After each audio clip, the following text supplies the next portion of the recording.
I want to appeal to my brother, my very good brother, Gentle the Yahoo. Today is Sunday morning. People na akwanyegi for you to do a video concerning me, or to, that email something is a trap. Don't listen to them. It's a very big trap. Hello Biafrans, good morning. Welcome to Magnetic Chicks TV. Wherever you are watching us from, today being 4th of September 2025, we are bringing this news live and direct to you from the land of Biafra. Evangelist Ebube Jesus has apologized to Gentle the Yahoo. Ebube made a video where he rebooked Gentle the Yahoo based on that 3 guys that Gentle the Yahoo died. So Ebube made a video where he was rebooking Gentle the Yahoo, telling him that what he did was very wrong, that he is not supposed to have done something like that. Even if he wants to do something like that, he's not supposed to bring it to the public. That this thing he did and allowed it to come to the public is now trying to demoralize the spirit of Biafrans, is trying to bring more enmity in the camps of Biafrans. But here in this video as well, after realizing that the way he spoke to Gentle the Yahoo wasn't good, he came back again and made another video apologizing to Gentle the Yahoo, telling Gentle the Yahoo not to reply back to him, because so many people are kind of persuading him to reply back to Ebube, so that there will be a kind of misunderstanding, or there will be a kind of quarreling, that something is not supposed to be, so that the people that are against Biafrans will not use that opportunity to bring more catastrophe into the struggle of Biafra. So he apologized to Gentle the Yahoo. Please, if you are visiting my YouTube channel for the first time, subscribe with us and turn on your notification button. Ebube Jesus is a very big trap. So Biko, they want to put you in problem. So my good brother Gentle, the reason why I did what I did is for you to learn. Bad. Yes, you doing whatever thing you are doing, stopping your boys from Izuri and all that, it is very good, but not in Ebahebe in public, tinye na wanine nenene one igwago wanine na the Biafrans, soldiers of Biafrans bundioshi. That is number 1 example of what you are showing the world about us. Number 2, you have damaged the image of Biafran, and has also damaged your own image, because Onyobona Furugi now, face to face, is seeing you as a leader to criminals. People don't understand things the way you want them to understand it. They understand the opposite way. You get? So please, my brother, be very careful. Anything any of your person, let me don't say this here. And try and get me. I want to speak to you direct. No? And you need. Just like I said, I don't want to say anything here. Just try and reach to me. But don't allow people to put you in coming out to do video. Maybe against Ebube Jesus. That will be your end. That will be your end. The people that have tried it didn't end well, and they are uncountable. In fact, if you see this video, Gentle, join me in today's service. I will bring out the list of many that tried. I will bring out the list. Government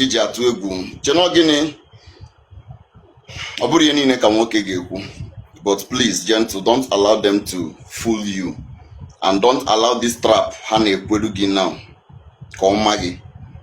It may put you in a very big mess. I love you. I'm not against you. I'm not against you. But the only thing I'm trying to put you is to put you in a right track, so that any place we can defend you. You can defend yourself. As you will not be tagged a modeler. That is what I mean. So all these people now hey, there is our hero, is our this. When the time come, and if anything happen to you, 3 days they have forgotten you. With everything I have contributed, so please be very careful. Our advice, okenye ga-enye nwụnwọfụ n'anya. Asị onye bụ mmadụ ụzọ sibe ite na aka enwe mkpọmkpọ ite. Ama m ebe ijegoro, but just take it like that. Be very careful. No? Okay, thank you very much. Today is Sunday service. So when you join here, once it's 10 today. Once it's 10, sharp 10. Check us. I will give by sharp 10. Then you listen. And I will give me to some things, expose a little. Because I'm going to DSS be go to na church. That is that for now. God bless you, my brother. The seeker. But do the right thing. No. I ain't for. I think this guy is very wise. He knows what he's doing. You know, there are some of our evangelists, or let's say pastors, that are somehow ego. Their ego is controlling them. But this guy has proven that his ego is not controlling him. He has proven to be a wise man. When you speak out of annoyance, out of anger, after a while, you calm yourself down and you now apologize that the way you talk wasn't actually good, but because you were enraged, you were annoyed. So this is exactly what Ebube Jesus did here. He said sorry. So guys, listen to this video of Ebube where he was rebuking Gentle the Yahoo. Based on that video that circulated, that 3 guys that Gentle the Yahoo died. So you will see the way he rebuked Gentle the Yahoo, and after he realized that he crossed the line, he made another video apologizing Gentle the Yahoo to forgive, so that peace will reign and so that things will go perfectly well for the struggle of Biafra. Because na Biafra be ibu ofonye. Ime ya na ewuru maka this thing abanye ezinụlọ gị gbuchisie your brother. Ị ka na-ebe akwa that na-eme your brother this thing, may your brother that thing. Man, look at what you are doing. Before echikwam as in oge m na-ekwusi gbọta gị ka nwa ike gwọ gị ọya. I was thinking na uche as in na Chris na uche ka dị nwa obere. Ị bịazie mezie nke kazi njọ. Mezie nke bụ onye ọbụla. You have really call him receive.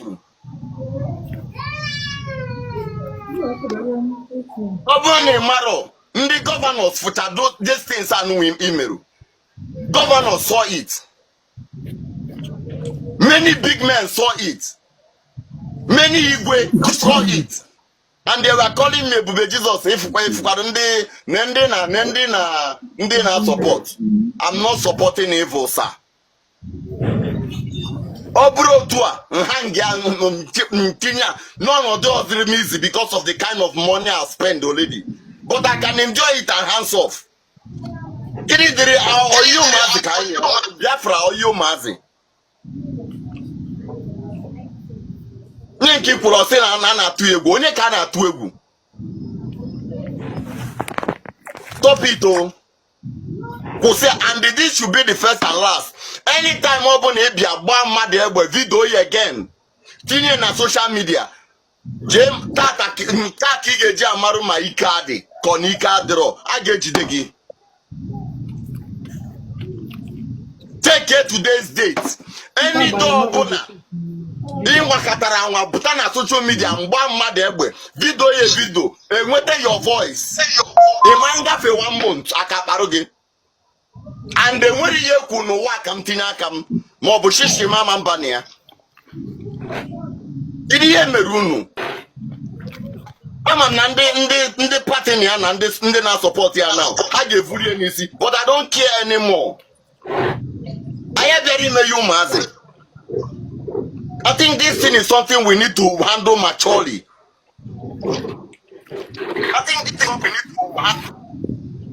Just ban a net, if we all Biafran platform, and not just the platform, every other persons are watching that. Ibati put this in a baho. Getting kage. You know that they say no poison. As the person butega, as the person the poison. See, as in, I told me kwajo kumane from the Biafra name content. Una mari you numero 1. Ezoku kanna gunu ncha. Una mari you numero 1. Because you people are the reason why this thing is becoming difficult for us. And the munu amumunu gakogwe. Unu no ụmụaka unu mụrụ ga-akwụ ụgwọ because nna mete o metere nwa. Kedu dịrị ebi ya? Ọ gwụkwara m ike o. Nsị gị na ọ gwụrọ m ike ka mbụ ezigbo asị. Ọ gwụrụ m ike ka m watchicha the whole thing. And look at the sentence you are using. Enwe onye uriri igwe m. Igwe mujori. So it was the importer of igwe. Inwere igwe. At least any kunoku dress yoku get dress. Make onye mari ihe. Land.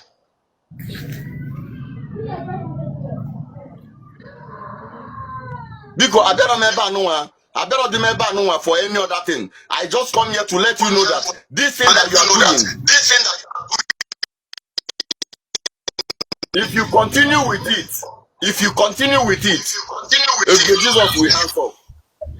Nhapụrụ gị Biafra ka ịchụgo di ya n'aka gị sọsọ gị. Mute your mic. Ije godo nwetala anyị Biafra n'ahụ bịa. Ka mmadụ ego one mmadụ one ị ga-afụ na ka mmadụ ma egbe ka ị ga-eji enweta Biafra. How many boys did you ready ever know? Just only they are ready to sacrifice their life for Biafra. He said, "Go and waste the life he waste." What kind of nonsense is that? Would you name me advert? As if no content guy that he creates. And listen, after this video, or if this video get to you, you will hear my video. Or may threaten Kima Cham or Kuoku, Kewebro name a case of Kuoku. Akabarugi Ozubo. Akabarugi Ozubo, Imaru no name. You people, my game and then I rugyoru, unu chanine, as in, unu chanine na atik and my ye. Oboni nube one, ye need the renurugi one. Because at your age, HM Nico Sige boy in a HH okay. Not home as it. Oh, what a Mikeo. Oh, Mike. Open or bro, how fun to go. Look at this. Makachina can happen to Biafra. Oh, no, open at the Zen with you. Oh, no, open a Bureba Cajun with you. Oh, no, open a Bushisho. Open a gentle Mombano Rogo, Fogo. Oh, my name is Yone Menau. Nema one day, no, I Haga Bigaro. Obro to a cake is in here. Obro to a cake is here. Even the Bible says, two shall not walk except they agree. Obuna na Nigeria si no n'igwe ka ga akea. Anyị ta ni na nokonu enwe table. Nwanne na nwanne ekweru and not nwanne na aga. Onye nke no na aza okwu eye okwu anu. Eme iweluzi anyị na akpara amụ na social media. Ọmụ abie na ewu keta. Ebube Jesus na ye senator sendere him. Ebube Jesus na ye ụkọchukwu sende. Ebube Jesus na can you gbasara m na that video? Why are they tagging that video to me? As if I'm the one that sent you. Bikonu, sendro kwa mo kerafia efanye okay keko, I don't know. I didn't send him. I didn't send Gento the Yahoo. So because Indiana tag here to me, stop that. Because the way I see through this our movement is for freedom, not violence. Until we now found out that even actually by violence, we won't be spending much money. Yes. Why so much money is involved is because of I talking when a reached agreement, a settled agreement, a way dialogue. Not ya no Mazen Nandekano meru within the okenye. Ndị okenye okwuru okwu ha this is against Mazen Nandekano. Mazen Nandekano against ndị okenye. Kedu ntọala Biafra. Eziokwu na ọbịazi Nnamdi Kanu bịadizie ka dị onye ndu mana Nnamdi Kanu abụrụ ya wepụta Biafra. Ọ bụrụ ya bụ onye bụ introduce Biafra matter. Enyere ya as appointment esetigo the round table kpọọ ya as onye maka esi ekwu okwu onye maka esi asụ oyibo n'oge emewu the broadcasting ọfụma wee olize the radio Biafra nye n'aka as an appointment. But due to no one he now take the responsibility as the leader. So the leaders now get angry. Open a mazen and they can't wait to Rumuana. Or carry on on now. Kai was your wine in Kebezoku. Not he want to an Umuana to Nigeria. He want to Umuana to India Maria Point, India Botaria. Makemo Runde Botaria. Ola Chola Tete. Say I am going to make Biafran come. Enwere ndị okenye, enwere ndị maye kantala, ndị ji ma statement ma akwụkwọ ma everything concerning Biafra. I need the maturity. I need the maturity in this movement. We don't need to be behaving like kids. Because the people we are working with, they are intelligent. If not for so love, I wouldn't have come out. If not for love, I wouldn't have spent 10 kobo. If I've not spent money in Biafra movement, I'll spend $1 billion plus. $1 billion plus. Record everything now with me. If I've not spent money concerning Biafra, I've spent $1 billion plus. Melu Kedemafia SND Boji Kambata compound there with my escort. Mpatakweba sunu John SND Igbo kedu ihe mmeri oponambu efinabo we ga na nke. Ndị niile anụ nje efi meet una je kwa na efi ọnụ now. Kunu marego na na elefi. Some 1-3, some 1-2. Excuse me, I know online. There is one particular video as well he made where he was telling the people that are in charge to bring it to the Yahoo to him that he has the power to heal Gentle the Yahoo based on the poison of Gentle the Yahoo talked about. So he said in that video as well that he has the power to heal Gentle the Yahoo, to heal all the commanders that we are being poisoned. But we can't put the video here because of the length of it anyway.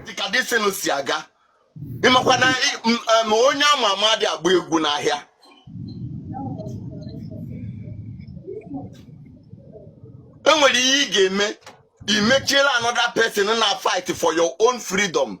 You make you also. You the person. We shouldn't be doing this, please. Obukwa no onye no ifani okeke nso ya gwakwu ya okwu. Please, ya gwa the boy okwu. He should stop this nonsense. Yes, open Ochena now, sir. I'm coming back to Nigeria. Can no Nigeria again na red nneti na akuku mancho ikoku. I will put the clothes so that Emana mabatago. Igazi agbabu mu come. Ina imani igwosiri ike.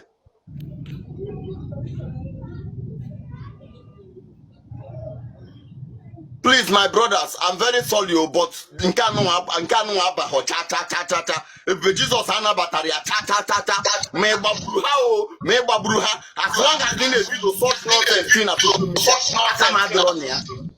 I didn't accept it by any means. Although we have one of those boys in the kidnap on Mari, Babu Mari 20. You are not supposed to Babuha like that. Video Tinya Sena Igwegi in Abu Igwe. In my case, in May AK-47. Even Pump Passion in my case, Aro. Oh, yeah, Merato in your mother leader. And I to Maken when they bring a leader or Bahanisi. A man can more than 1 million. 1 million. Sometimes people better go down the room. Now say, hey, only God they content to sing 1 million. 1 million. If you go see as in, I'm telling you based on experience. One name my mom, I'm coach a bend it down. More tolly kenem. Man, they go to me 911 or now 911 3 weeks or the hotel macaque on me.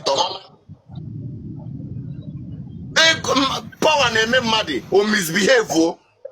We should have sense. If this thing continue, I promise you people, Jesus will withdraw. I will withdraw. I talk when some people are because of I don't post everything here. Yes, and that is maturity. Over no say impose soyeba. Move 10 million, impose soyeba. Move 3 million, impose soyeba. It's immaturity. Then we hear Madigane Moluko matured. See the take the settlement. I send it, we hope that the proof. It's the influence of those they will feel like this guy. Actually, one thing or the other. I will come back and we'll talk so that may I go to church? Yeah. What to church? One name okay, Biko, Anamayo, Patu, Imagonu, how this thing is affecting us. Did you know how this nonsense this guy is doing is affecting Biafra as a whole? It affects everybody as an Igbo. On our affect Mandi Obuna in all over the world. It's affecting them. It's affecting us. So trust Patu, Kaimpo Malik Maya and way kind of way forward because no we now Calavia gentle gist Calavia. That guy made us that nonsense. Well, I won't say anything. The Malay Kuibabuna.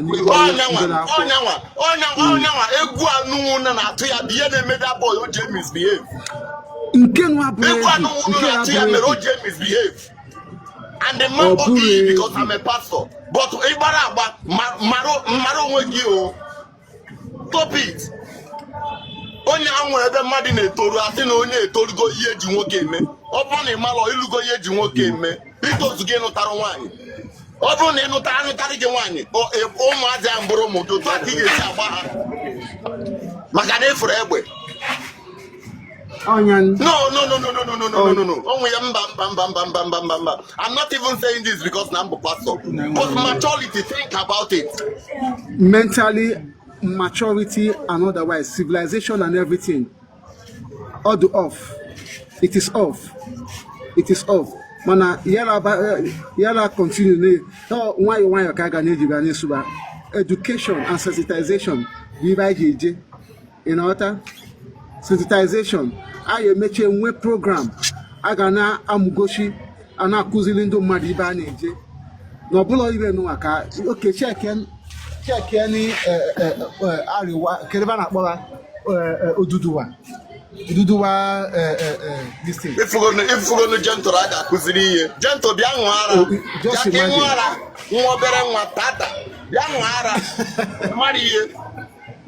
Ane efunke emere ane eme ọzọ. Ane efunke emere ane eme. O mara na even one na-eme ọ ka na-akpọ bebe Nnamdi Kanu more in prison. Ọ na Nnamdi Kanu ka ọ na-ata ahụ. And ọ sị na ọ na fight for Nnamdi Kanu. That boy Amadio neme birai. You don't know. Ndi take is this matter personal. Bondi anu na eru n'okwu. Ndị nwe ike inye m information. Ndị bụ ha nwa bụ ọ bụ na ose tie onwe ka esi nwee anything na Senate. Ha abịa ga-edikiri m Ebube Jesus na-ekwe ka o si aga. Ebube Jesus na-ekwe ka o si aga. I guide my step maka ihe nchọ ka dị ka anyị nweta. Onye anụwa na-awere mmadụ aja na tebụl. I like Romia, eziokwu. Onye ọtọ dị ọchị cha. So Biafrans, thank you for watching this video. Remember to subscribe with us, Magnetic Gist TV. We remain the best. Let us keep fingers across. There is light at the end of the tunnel. 6 years has not been sealed because an appeal court has been approached. Let's wait until the verdict from the appeal court. They will actually know how many years PM is going to serve. We all love you. Share this video. Let us interact in our comment section. Bye.